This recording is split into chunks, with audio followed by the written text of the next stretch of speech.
Hello. So today I want to talk to you about a climate crisis because apparently there are still people in the world who believe that a climate crisis does not exist, that it's just a hoax or, uh, people with an agenda looking to make money.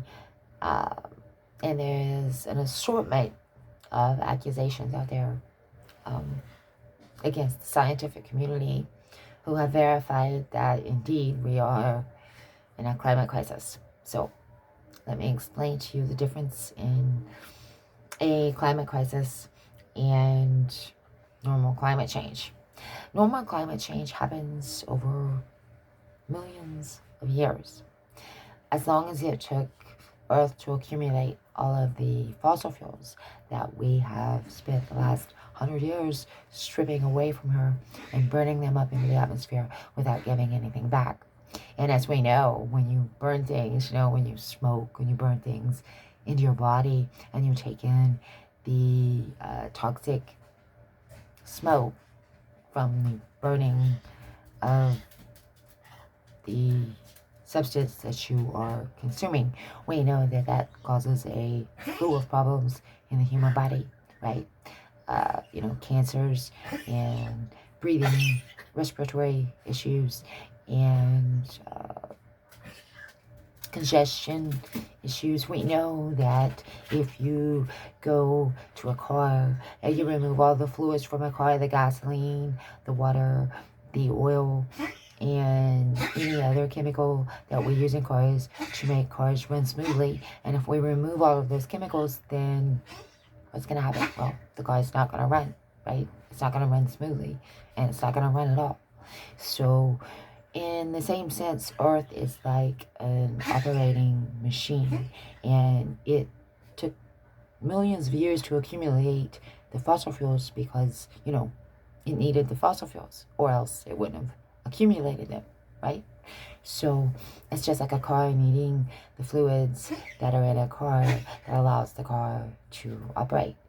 The Earth needs its fossil fuels to run smoothly and operate as it should for, as it has for millions of years. So because we took 100-year span and stripped away all of Earth's fossil fuels and burned them up, that has unnaturally heated the Earth's climate in a way that it's an acceleration mode, so that it's not normal climate change, but instead it is now a climate crisis, which scientists have confirmed indeed we are seeing a climate crisis play out. And that is why we're having, hotter summers and heat waves that are nearly unbearable.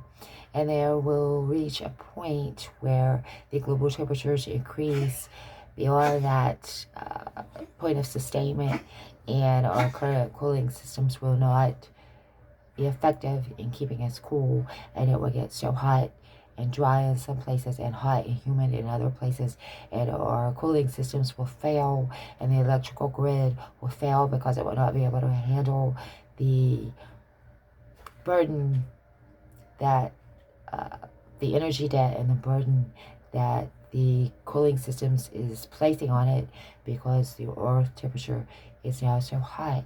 And then we continue cutting down trees, so that takes away shade. And as a forest dweller, I know that when you go in the forest, it's cooler.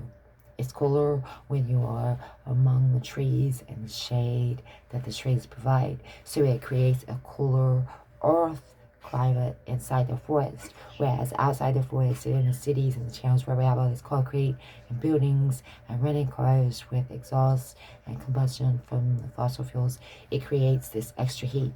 And then, a lot of buildings and roofs and the streets and the pavements are dark in color, charcoal or black or dark brown, dark gray, and so that is just absorbing that heat into the earth's climate as well, and it's causing the global warming and the increase in global temperature, which is causing, excessive summers and intense summers and extreme weather patterns. And this will only get worse as time goes on. So it's something we have to face. It's not just going to go away if we deny it and go to sleep at night and say, oh, well, that's happening over there and we can't see it directly in front of our face, so it doesn't matter.